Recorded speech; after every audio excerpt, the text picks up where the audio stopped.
Wednesday evening, January 14th, 2026, North Minneapolis.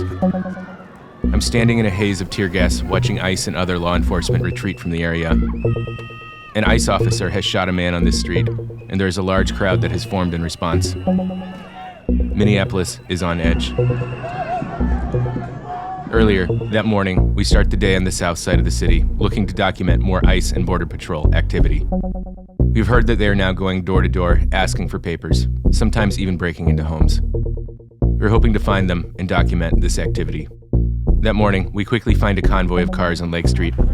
They spot a Latina woman at a bus stop and rush towards her. The street is a major thoroughfare and quickly turns into chaos. The woman is surrounded by agents and members of the media. She is clearly overwhelmed. The agents ask her where she was born before taking her across the street and throwing her into the back of their unmarked car. We follow them, and a few blocks later, they push her out of the car, likely confirming her legal status. Imagine starting your day like this. She walks away, but the threat of detainment will likely stay with her. We decide to head to St. Paul, as the previous 2 days, there were reports of them going door to door in the area. Later, that afternoon, we find one convoy exiting a parking lot. They lead us up and down streets, going in and out of medium-density apartment complexes. They're targeting where people live, and we wonder what will happen next. Eventually, they find a man sitting in his truck in a parking lot. After an extended conversation and verifying his legal status, they leave him alone. After having witnessed so many stops and detainments, I try not to become numb to this. The idea that the Fourth Amendment assures us of security against searches and seizures. Eventually, we lose them. We decide to wrap things up and head to dinner. As we leave the restaurant, we see on the news that there has been another shooting in Minneapolis. We check our sources and see that it is up at Lyndale and 25th on the north side of the city. We hear that they're deploying chemical agents and using flashbangs. We quickly drive up there. A crowd has formed at the scene. In addition to the ICE agents there, local law enforcement have cordoned off the area, holding the crowd back. This shooting comes only a week after the killing of Renee Good, and the tension on all sides is palpable. They shot Renee Good in the face! They shot Renee Good in the face! You shot Renee Good in the face! An American citizen! Later we learn that the man has been shot in the leg by an ICE officer. DHS and local accounts differ on the story. DHS says that the man and others came out of the house and attacked them. Locals say that the agents came to the door and tried to force their way in before shooting the man in the leg. I see ICE officers down the street in the distance and decide to go around the block to document what is happening in the rear. There is a smaller crowd here. The ICE officers stand, holding the line. Soon, they get in their cars and retreat from the area.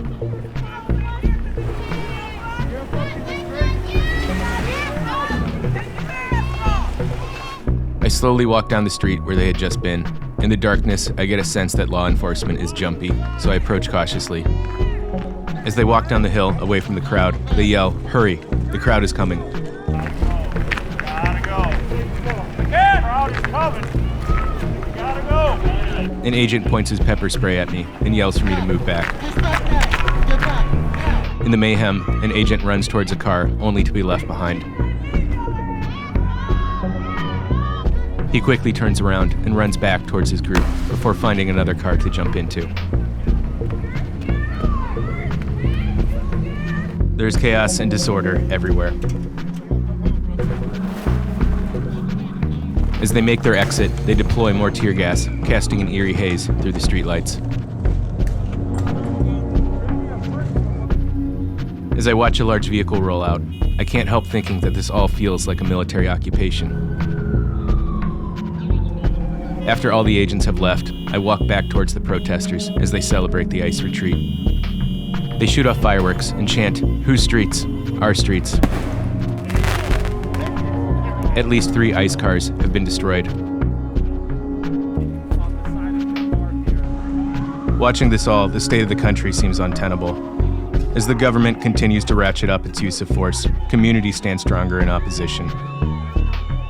How long can this escalation continue until we reach our breaking point? Before we leave, I'm reminded of what this is all about, as I watch a family being evacuated from their home in the dead of the night. The community forms a chain around them as they rush out of the house with small children in tow. They're no longer safe to be here. They can no longer trust the security of the Fourth Amendment.